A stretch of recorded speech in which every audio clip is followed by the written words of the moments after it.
Welcome to this edition of Age of Truth TV. I'm Lucas Alexander. It's the 9th of June 2013 and we are in Copenhagen where Exopolitics Denmark is hosting their UFO conference featuring American UFO researcher Robert Hastings and British UFO researcher Timothy Good.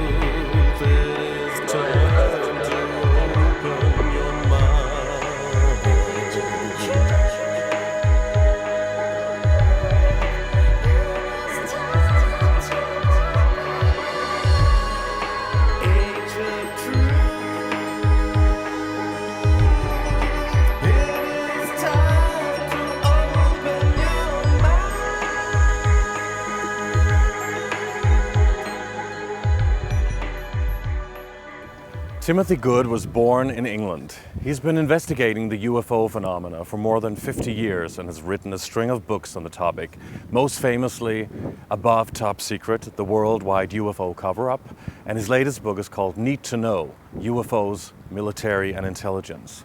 Timothy Good is also a respected musician. Timothy Good, thank you very much for joining us for this interview for Age of Truth TV and welcome to Denmark. Thank you very much. Thank you. You've been headlining the Exopolitics Denmark UFO conference alongside Robert Hastings yesterday, and you've been investigating the UFO phenomena for about 50 years. Even more than that. Actually. Even more than that, that's exciting. Since 1955. Wow, amazing. I'm going to just start this interview by, interviewing you from a more journalistic point of view, but also speaking with the people's voice. So I will begin by asking a very simple but also very important question. Sure. Does UFOs and otherworldly beings from different planetary systems or dimensions exist? And what is your take on that? Well, there's no question, because people have been reporting unknown flying objects of highly advanced performance for millennia, not centuries, but for millennia. It's been going on for a very long time. There are reports dating back to 1100 before the birth of Christ, reported in the Hindu Vedas, for example, the Rig Vedas, describing spaceships. There are reports in a lot of Roman writings. There's a great deal of testimony from all over the world going back for a very, very long time. There's nothing new about it. Have you yourself ever encountered a UFO or been in the presence of extraterrestrials or interdimensionals? I've had, I would say, about 4 sightings in my life. Really? Yeah, the first was in 1963 in the area where I live in southeast London, and I was with my parents at the time and quite a few other people who'd observed this thing, and it was a very bright, large object. I think it was shaped like a tetrahedron. Like a pyramid shape? Yes, exactly so. And this was seen by hundreds of thousands of people. And it was there for about 1 3/4 hours, something like that, in the evening. Started off in the early evening. And I know that United States Air Force sent up a plane from Suffolk, from a US Air Force base in Suffolk, to see what it was. And it apparently flew around the object. I didn't observe that, but I was observing it through binoculars. Photographs were taken by many people, including a friend of mine, and a pilot in another county took a photograph through a telescope which shows this object quite clearly. And do you think that was a UFO, or do you actually think that the military could have had these objects, these crafts already? It's quite possible that it was a radiosonde balloon. The official explanation said it had come from Germany.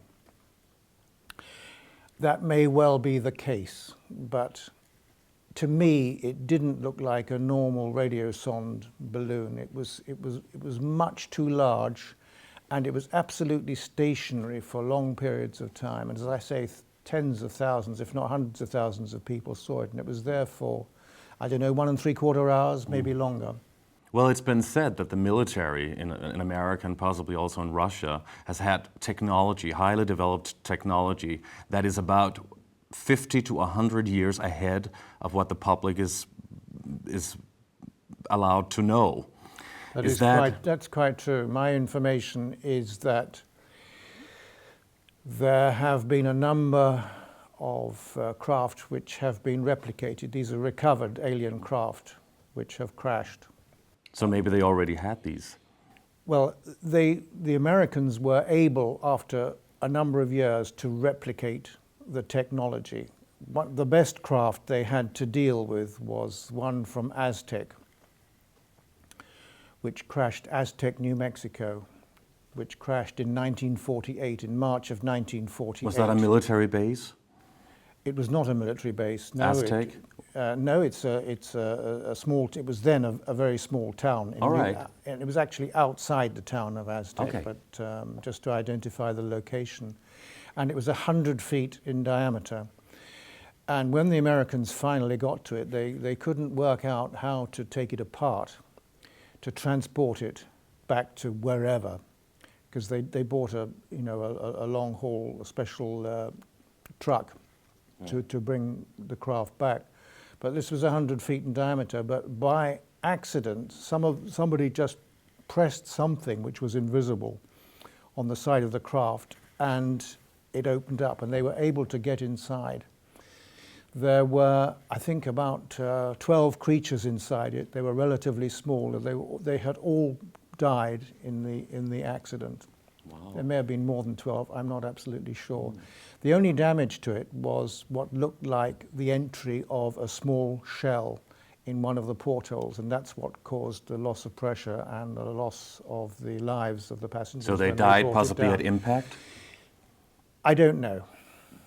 I don't know, but the craft obviously came down relatively gently, because otherwise it would have been damaged, but it was not damaged at all. It was in almost perfect condition. Mm-hmm. So that was an impressive case. You have actually stated that the Italian dictator Mussolini was one of the first people who were aware of the UFO phenomena, and also the Nazis were heavily involved in UFO technology, yes. Or maybe even had, I don't know, connections or whatever with UFOs. You've been speaking about that. How involved were the Nazis in the whole UFO thing? I don't know. All I know is that they were trying to replicate alien technology from the 1940s. Precisely what time, I don't know. There's a lot of disinformation. You've probably seen magazines with flying saucers with Nazi swastikas on them and so forth. I don't think it worked like that. But definitely... But maybe they were military crafts. Nazi-made. By then, I very much doubt it, as early as that time. But in 1933, a craft came down outside Milan, an unknown craft, and Mussolini put out an order saying that it was absolutely forbidden by state security for anybody to discuss this with the press or anybody else. But they had actually recovered a craft which was of unknown origin. They didn't talk about alien origin in those days. It was of unknown origin. Mm-hmm. What happened to it in the end, I don't know, but they had one. Why is it so important to you, or even vital to you, to go out and speak publicly about it, just like you did at the Exopolitics Denmark conference and all over the world for years and years? Why do you need to do that? Are you trying to urge the government to disclose the UFO phenomena, that it exists? No, I'm not bothered by the government. The information is mostly held by the military and intelligence communities. Most people in government haven't the faintest idea. Are you sure? What's going on. Certainly in my own country, there are a few people, obviously, in government who are aware. And certainly in the United States government, I mean, President Truman was informed. There were high-level, top-secret conferences at the White House when all this stuff began.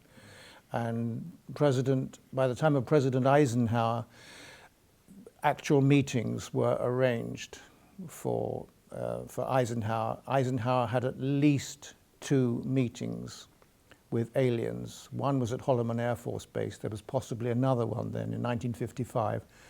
And in 1954, the year previously, Eisenhower had an officially organized meeting with extraterrestrial beings, and that is documented by witnesses, named witnesses, quite high-ranking people from even the Roman Catholic Church, from the Hearst newspapers, and so on and so forth. So there's actually quite a bit of evidence that it did happen, it did take place between Eisenhower and some aliens. A lot of people have come forward and have been named, yes, and it's put it in writing. So they're keeping it a secret, they're concealing it to the general public. Why do you think that is?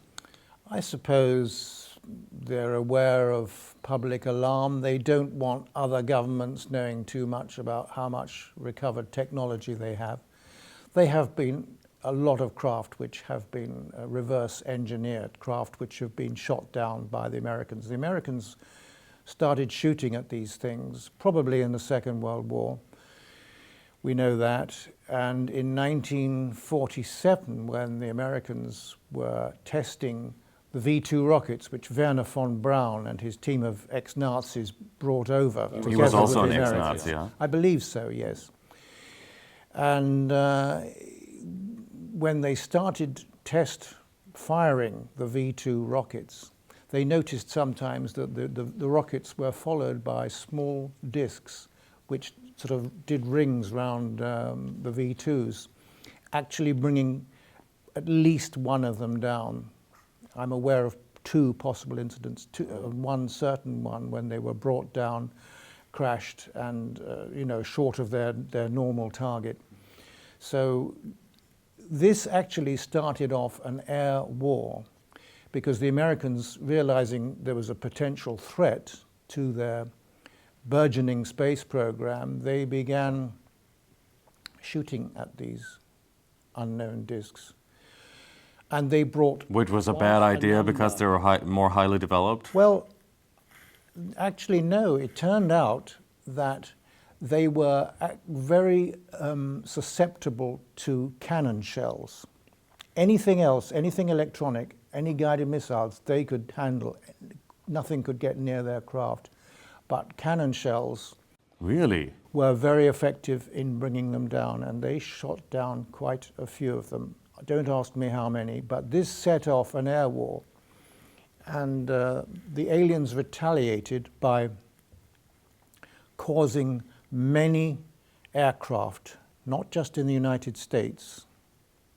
At the conference yesterday, I showed an actual newspaper report. The subject was censored after that, but it was about how many unexplained crashes there had been of military planes and airliners, not just in the United States, but all over the world. They had been shot down. Some of them had been shot at the end of the runway when they were trying to take off, airliners with human passengers on board. And obviously there was a problem. And after that, they were so-called bad aliens, or I don't know, maybe they were just defending themselves, but what they did was pretty horrific, whoever they were, because you don't take revenge on civil airliners with 100 people on board. Because the military had shot down some UFO crafts. Yeah. So they took revenge. So there was an air war, and it's probably still going on. But if alien beings, some people, entities from different planetary systems, if they come here, they must have enormous, highly developed technology. Why don't you think that they would be like go into invisibility, or maybe possibly something like a cannon thing? That why would that shoot them down? It depends, but they were at that time, at any rate, they were susceptible to cannon fire. That's for sure. That I know for a fact from reliable sources. Speaking of Wernher von Braun, Dr. Carol Russin, who took part in the 2001 Disclosure Project, who also worked under Wernher von Braun, said in 2001, and after that as well, that shortly before he died, he confided to her that the military, that the government had a secret plan to stage a fake alien invasion through a holographic Project Bluebeam program in order to gain full control through the New World Order. Do you have any thoughts on that? I've never heard of it. It sounds a bit... Supposedly from Werner von Braun. Supposedly. Well, that's all we have, isn't it? I don't know how reliable the source is, so I can't comment on that.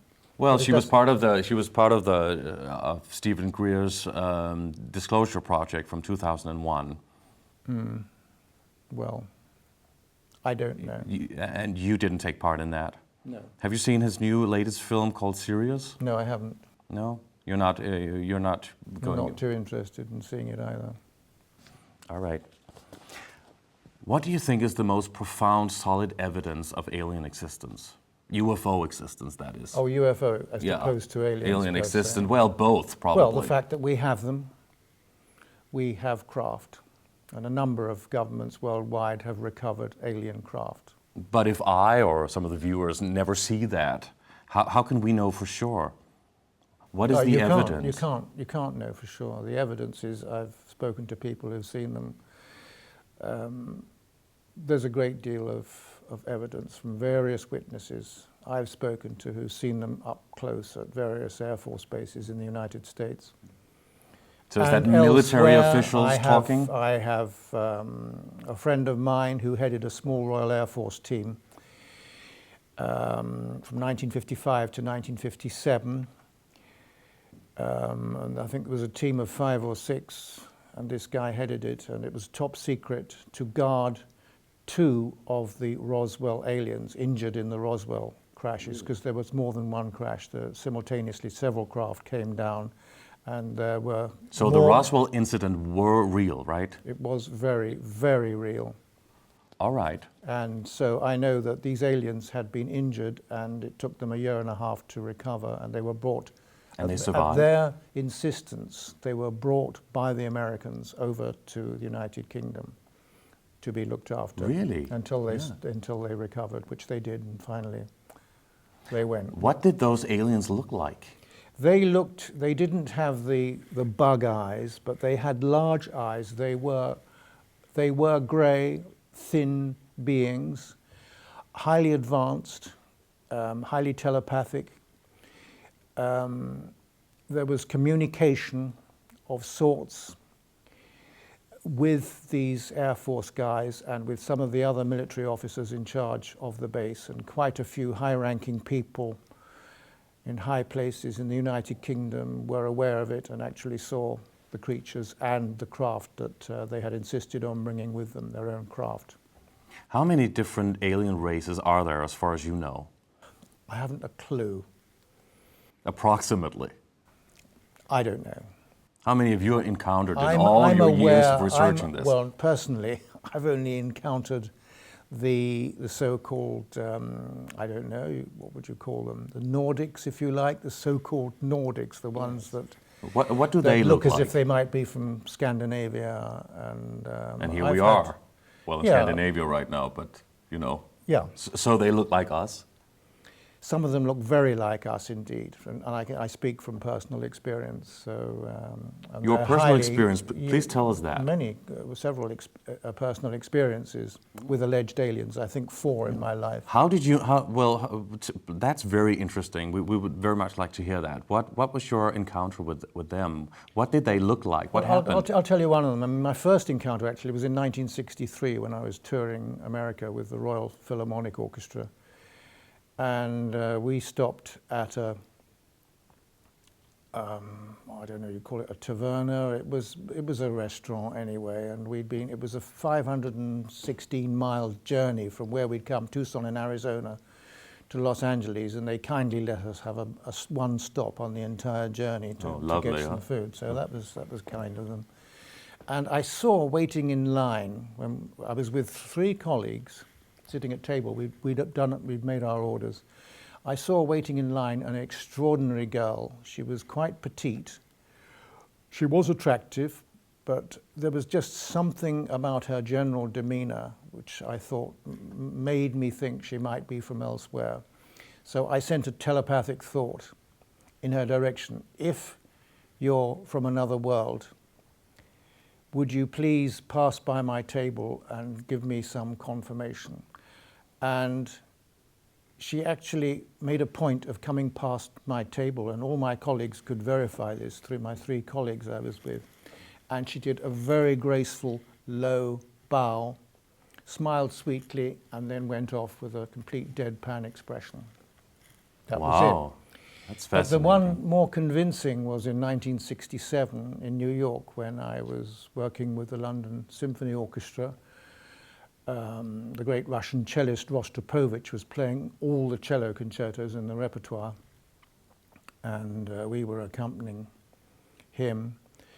And one afternoon, a friend had decided, a friend who I'd met, who knew George Adamski, and had had close-up sightings and close, regular meetings with some of these guys, said, "Tim, why don't you just sit down in the lobby of your hotel," which was the Park Sheraton Hotel. I was at that time. "Why don't you just send out a few more thoughts and see if, telepathic, see if you can get another contact." So I sent out a thought, you know, if there are any of you guys in the New York area, would you please come along and sit down next to me and prove it? Well, I thought the experiment wouldn't work, but after half an hour, a guy comes in, he's about 5'10", immaculately dressed, with dark suit, tie, white shirt, and he looked at me, he came in, he looked at me, and then I had said in my telepathic request, would you please come down and sit next to me and prove that that you are from elsewhere. He came right round to the settee where I was sitting, and he sat quite close to me. He had an attaché case from which he pulled a New York Times, and he just sat there very calmly, turning the pages over at this sort of speed. Then he folded it twice, put it back in the attaché case, and just sat there calmly like this. So I was thinking, okay. So in my mind I said, right, if you're the guy I'm looking for, you're an alien living on Earth here, would you take your right index finger and hold it to the right side of your nose and keep it there? And immediately he went like that. Wow. So I thought, okay, what's next? So you got a telepathic connection for sure there, huh? I think so. Mm-hmm. And there was nothing next, because I thought that I hadn't asked him to. Didn't you dare to talk to him, or what? Were you afraid? Did you get a strange energy from this, or? No, I think you're very much under the control of these people, and maybe conversation wasn't appropriate at that time. Also, I hadn't requested a conversation with him. And they looked human, just like you and I, the two experiences you were talking about. Yes, I would say a pale olive complexion. But do you think very refined, very refined. Uh-huh. Beautiful, or what? You could say that, yes. Yeah. And how there was we no further perceive it. communication, and eventually he just got up and looked at me for a while, and then eventually he left the lobby. And you think that's actually aliens living among us? There's no question about it. Really? I've spoken to so many people, and the military liaises with some of these people. And they take human form, like shape-shifting, or are they look like this? No shape-shifting. These people are human beings, albeit tens of thousands of years ahead of us along the evolutionary scale. They say we are a hybridized race here on Earth by them. Yeah. And we And came so to Atlantis they are or tens of Lemuria? I've no idea. Mm-hmm. So we are actually from another planetary system. We're not from Earth? Well, we are a hybridized species. Cloned? I don't know about cloned, but my information is that they developed us from primitive man, tens and hundreds of thousands of years ago, whenever primitive man appeared on this planet. And a lot of us were hybridized. So we're not either from the monkeys or from God, religion. I don't know to what extent you want to go into that subject. No, I don't really, but I just want a brief answer to I think there's a lot of, the Bible for a start has descriptions of tall beings who came to Earth saw the daughters of men and came in unto them. You can't get more graphic than that. No. And produced a race. So is religion, in your opinion, a hoax? I don't think it's entirely a hoax. I mean, it depends which aspect. We're talking about a big subject here. Yes. I mean, I don't mind dropping in my opinion that Jesus was from another world. It seems pretty blinding. So you believe he existed? Definitely. All right. He said that he did not come from this world. He said that on 2 occasions. Well, he was the Son of God. If you look, well, I don't know about that, but the fact is that if you look at his birth, there was the angelic host in the sky. Now, that's not angels blowing trumpets with their flowing tresses behind them. Right. That's all bullshit. The fact is that it was the way people could describe unknown things flying around in the sky. And you have all sorts of things like the angel Gabriel. Angel does not mean something with flapping wings. So that's angel, also aliens or extraterrestrials? Well, the word angel comes from the Greek agalos, which means a messenger. That's all it means. Yeah. So you see angels with flapping wings. That's not what angels are or do. So it's more symbolic, in your opinion? It's absolutely symbolic. Now, you have Jesus' remarkable telepathic abilities that, I mean, as far as we know. But don't you think we could develop that? We even have that. People have that who are very spiritual and kind of very into meditation. Some, but they're few and far between on this planet. Don't you think we all have the ability to really open up to it? No, we don't all have the ability. We all have the potential. But how about the different races? Does the Greys and especially the reptilians exist, as far as you're concerned? They're very popular these days. Greys definitely exist. Yeah. And there are different species among them. Many people talk about the reptilians as well. They may do, but I'm not at all convinced. You have never heard about it in all of your... Of course I've heard about reptilians, but yes. I'm not convinced by a lot of the stories I've read. There may be a few stories which are accurate. How about the Anunnaki and the Dracos from the Draco system? They call it that. A lot of these reptilians come. That's what a lot of researchers are talking about. Bullshit to me. I haven't a clue about that. All right.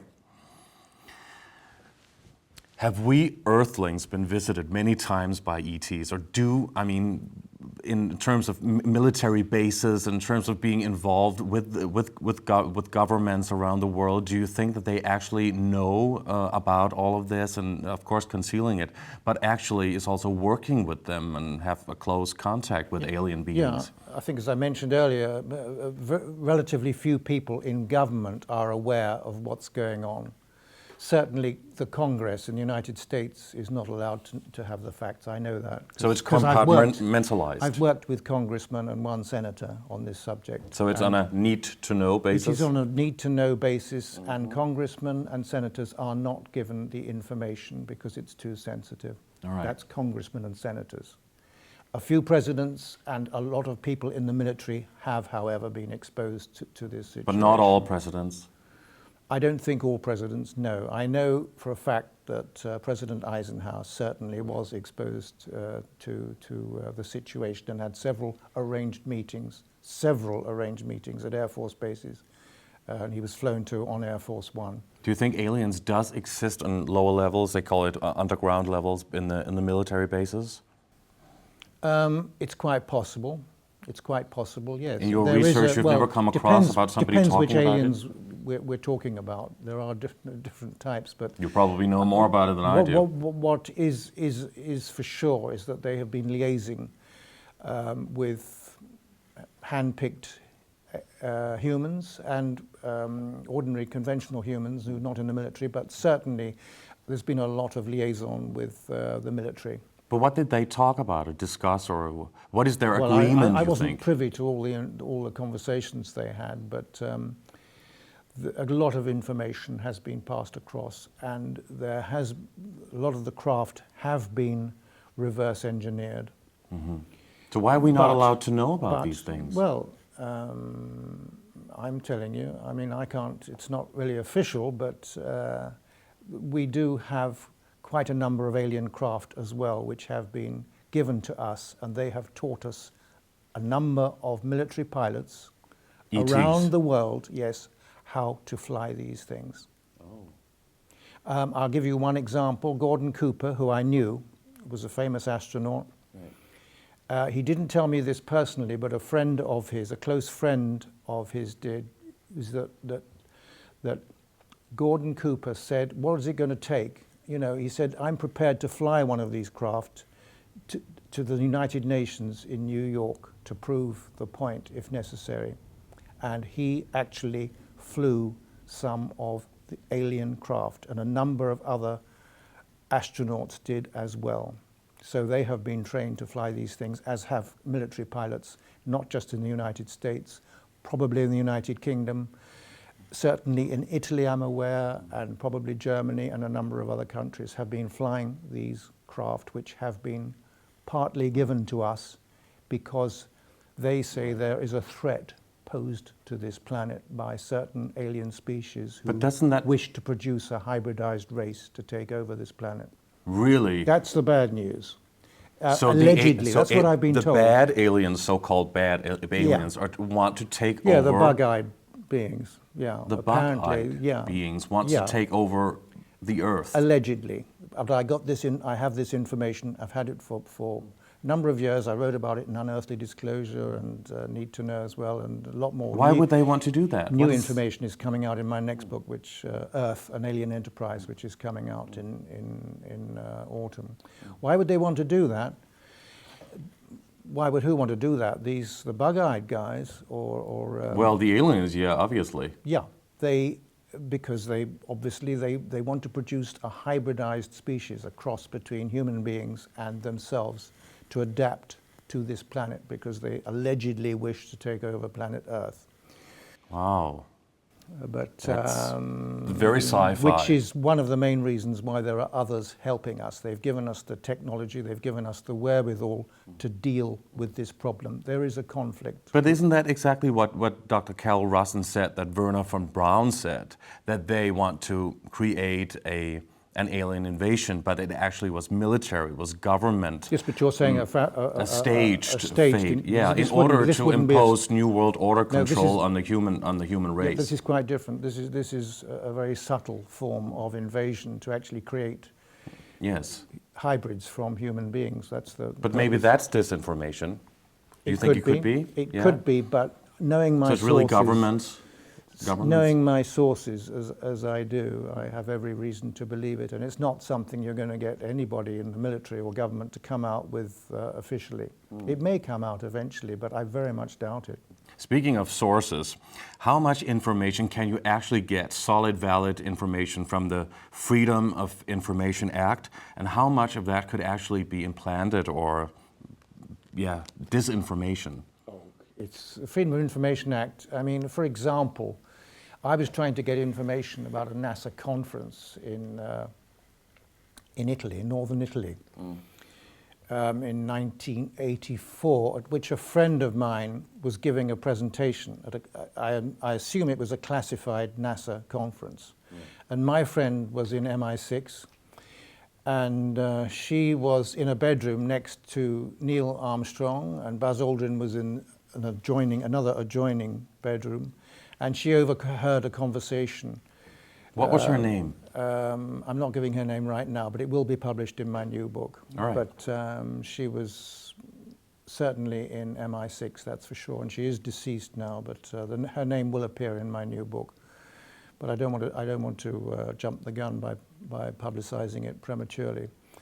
But at any rate, there was a conversation which she heard, and later on that day she confronted Armstrong and had a personal discussion with him, and he confirmed that when they landed on the moon there were alien craft there, and they were very threatened. They felt very threatened by them, and that's what was told to my friend.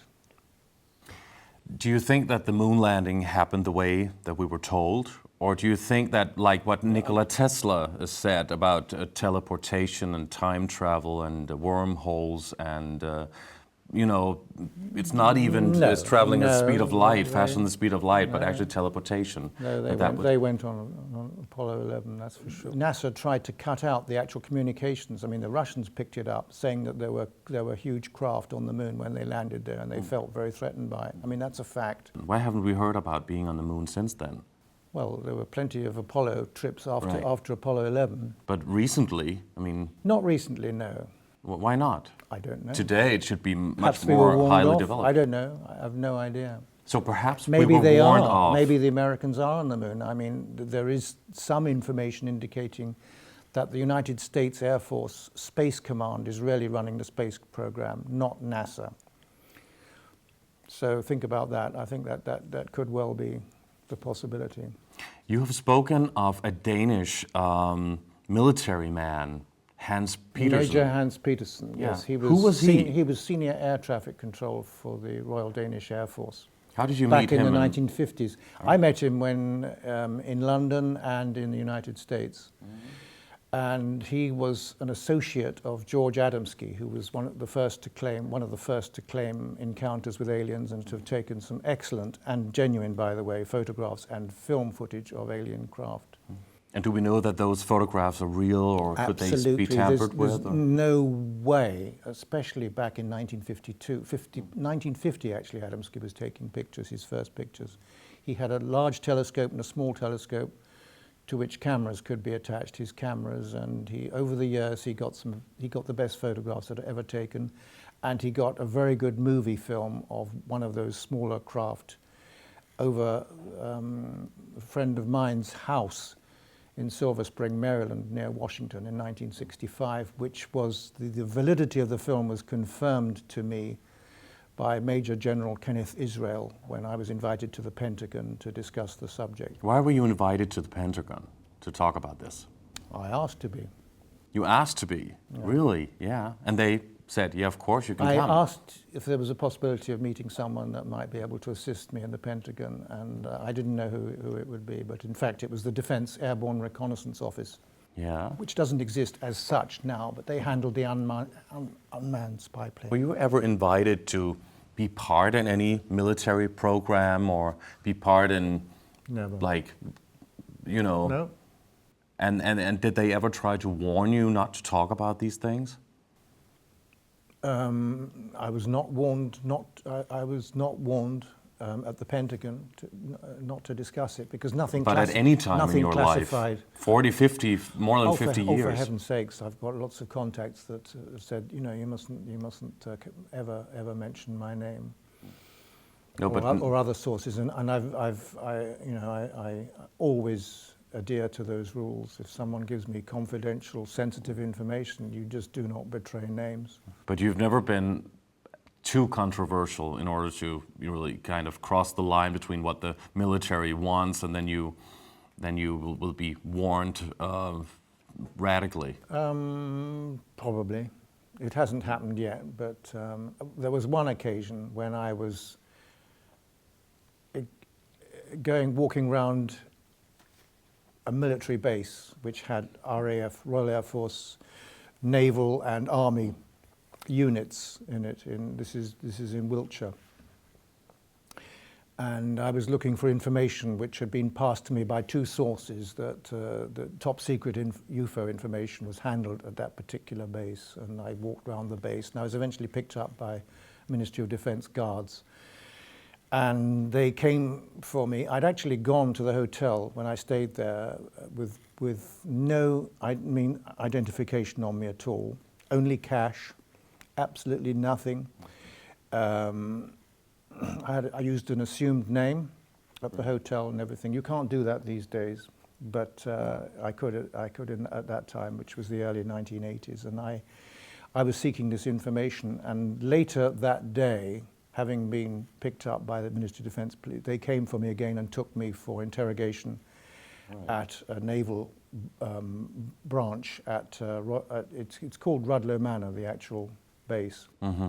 And they were quite heavy with me. All right. They were armed naval officers. So it was a bit frightening, huh? Well, what I did was I said, well, you know, Okay, I'm in trouble. May I suggest you phone Admiral of the Fleet, the Lord Hill Norton, former Chief of Defence Staff, who will tell you exactly that I'm all right, because I'm his assistant. So and you there do. he is. His name's on there. Former Chief of the Defence Staff. His name is on Unearthly Disclosure. He did a forward. Your to, book from 2000. He was a great supporter of mine, and he did the forward to several of my books. So you actually do have friends in high level, high rank level. Sure. Yeah, really. So is that the reason why you're kind of safe, that you can go all over the world giving lectures and speeches and talking about these things, because you are in good standing by lots of high-ranking officials? Loosely speaking, yes, I would think so. Wow. Because people in governments can very easily make special background checks of individuals. Yeah. Today, it's the 9th of June 2013, and the annual Bilderberg meeting is taking place in Watford in London, actually, in your hometown. And it's been taking place... Not my hometown, but my home country. Your home country, yeah, but London, yeah. And then it's been going on for the past couple of days. How much do you think the global elite who's actually meeting there, bankers and the media people, royals and politicians, how much do you think that they're taking part in this UFO cover-up? That they don't want to disclose this to the general public? I honestly don't know, but there's for sure that organizations like the Bilderbergers and there's other international groups certainly are among themselves. You know, they are unique, and they exert very, very powerful influence on the way things are going. They're above governments in a certain sense. Why is it important to talk about what is going on at these secretive meetings? Suddenly now there is an exposure happening, because they've had these groups, the Bilderberg groups and trilateral commissions and all these meetings for 50, 60 years, and nobody has been made aware of it. But now suddenly there's this exposure, and a lot of the alternative media is there. That's been going on for several decades, surely. Yeah, but most people have not heard about the Bilderberg group until a couple of years ago, because it's been more, it's been in the alternative media, now even in the mainstream media. Yeah. But don't you think it's part of this evolution that is taking place now, that more truths are coming out, also about the UFO phenomena, but also about what is going on behind the scenes globally with politicians and what is happening in our society? Possibly. Is that a good thing? It might be good in some respects and not so good in others. I don't know. So I don't have all the facts. I've never attended a Bilderberger meeting or whatever, or any of the others. How important for you is it to come out publicly and talking about these things? Why are you doing this? Well, for sure, you're not going to get anything from governments. For sure. It won't happen at any point. No, politicians are only interested in themselves. That's perhaps a gross exaggeration, but But I just heard that the a Canadian lot of politicians, they're not going to get involved in a controversial subject. The people that deal with this are in the military. But some are talking about it, right? Yes. The Canadian Minister of Defence or something was just... Yes, I know him, Sir Paul Hellyer, yes. Oh, you know him? Yes, I do. He was talking very openly also about the political agenda. Yes, he was that it's all interconnected. When he was Minister of Defence, he was told absolutely nothing.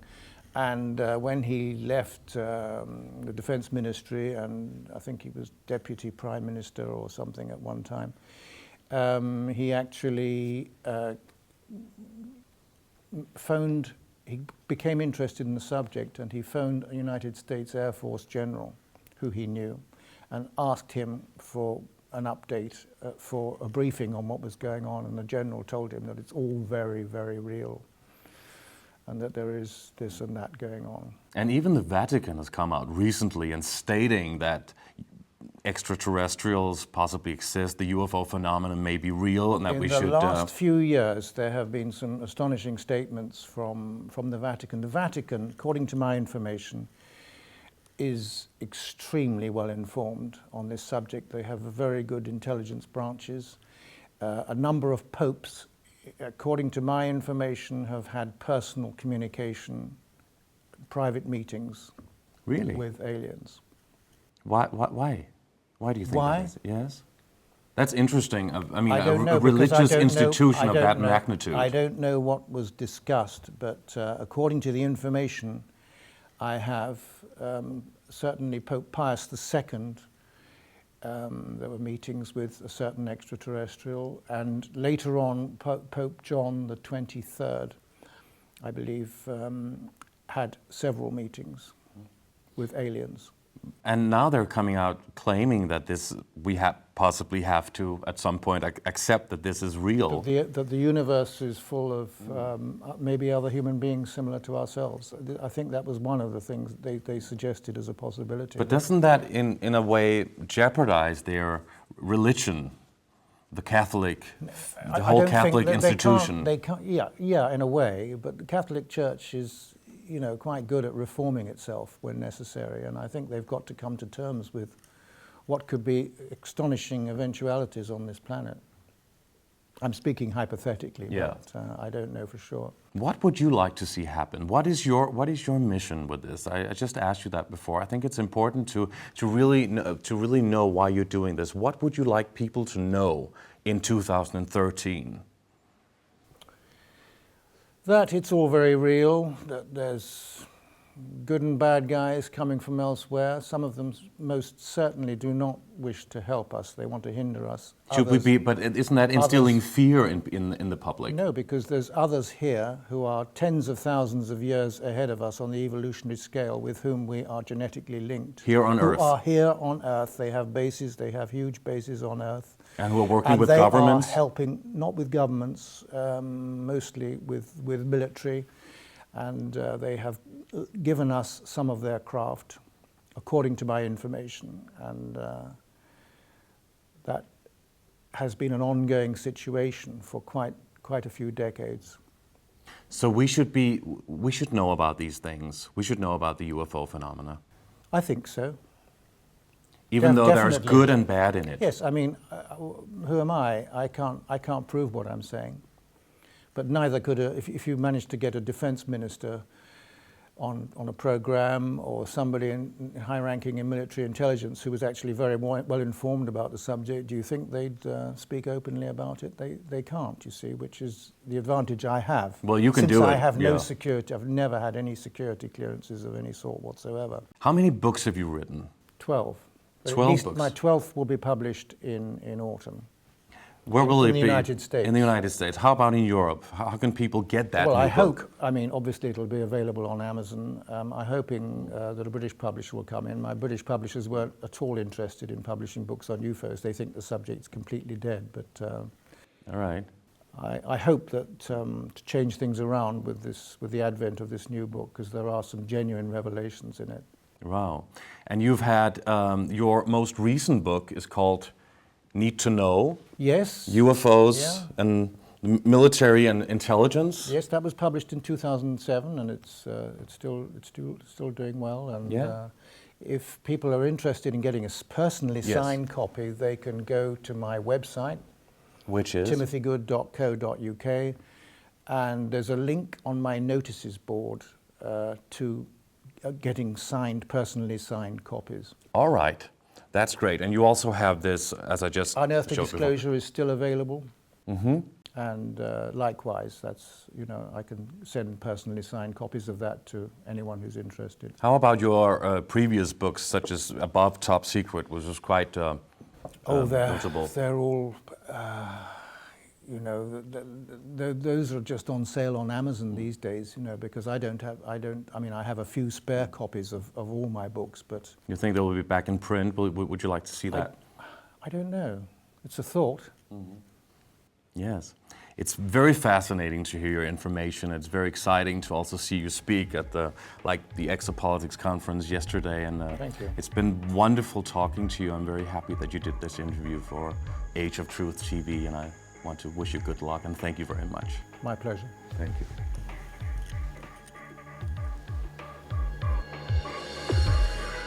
Age of Truth.